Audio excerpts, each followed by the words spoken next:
Chapter 12 Truth Unfolds. Manav got a beautiful bouquet from the florist's.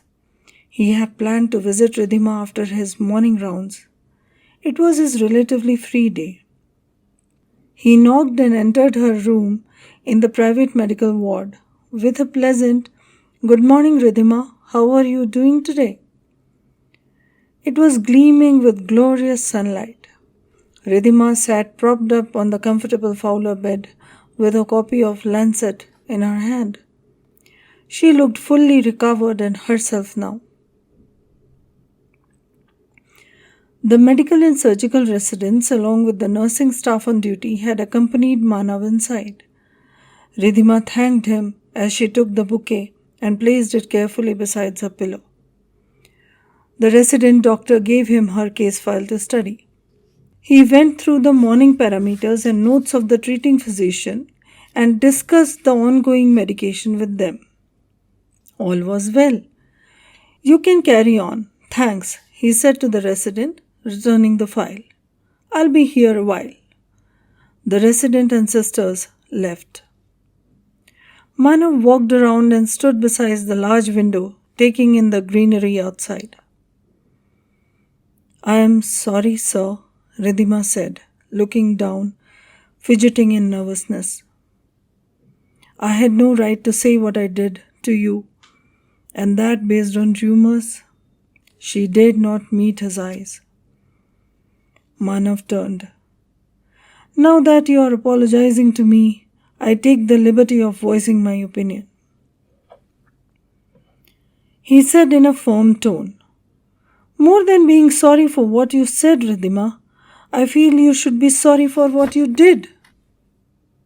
Just then there was sound of door latch. They both turned their heads. Standing at the door was a distraught and sleep-deprived Yuvan, with a flask of fresh fruit juice and a hot pot in his hands.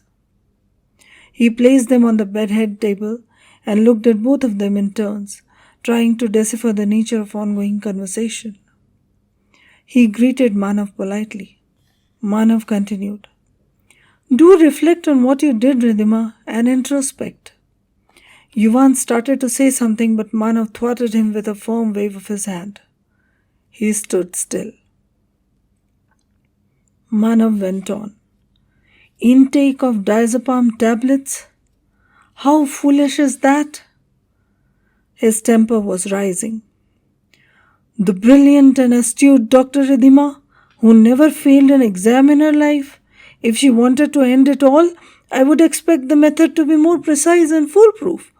IV propofol, vecuronium combination, and that's it. No hassles, no troubles, no nonsense." As for rights again, Ridhima, he was hitting hard and below the belt. "You have every right to say and express whatever you feel. Hard words break no bones. But you have no right at all to disturb others' lives, especially those who love and care for you." He was not done yet.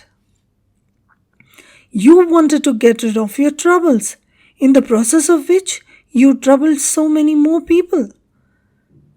Reputation of the whole college was at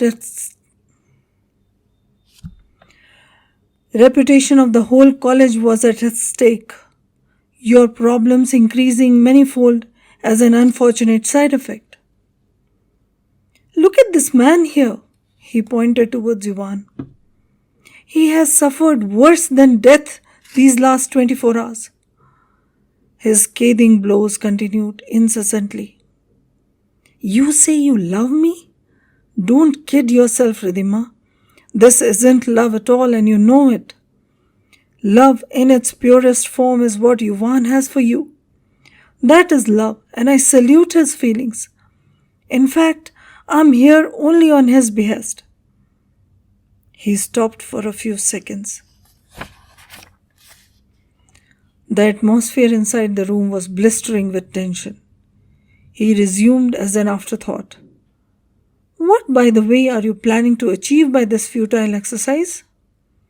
Coming from you, it surely can't be thoughtless knee-jerk reaction." It was a while when Ridhima found her voice. She had to answer, No escape presented itself. "I was desperate for you, sir," she started, still looking down. "I thought if it's the dead you love, then I might as well qualify when that's the only way I can make you love me." The bombshell had fallen. Yuvan looked scandalized. He couldn't believe what he had just heard. Manav was gobsmacked. Never in the wildest of imaginations would he have expected such an appalling thing. It was a while before he could say anything. Taking a deep breath, he walked up to his previous position near the window and stood there, gazing outside with one hand in his trousers pocket. "You are right, Ridhima. We shouldn't believe in rumors. Least of all, act according to them." His expression was grim, his voice level.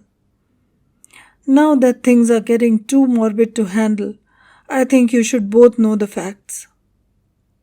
Yuvan and Ridhima looked at each other wide-eyed. A chill ran down their spines in anticipation.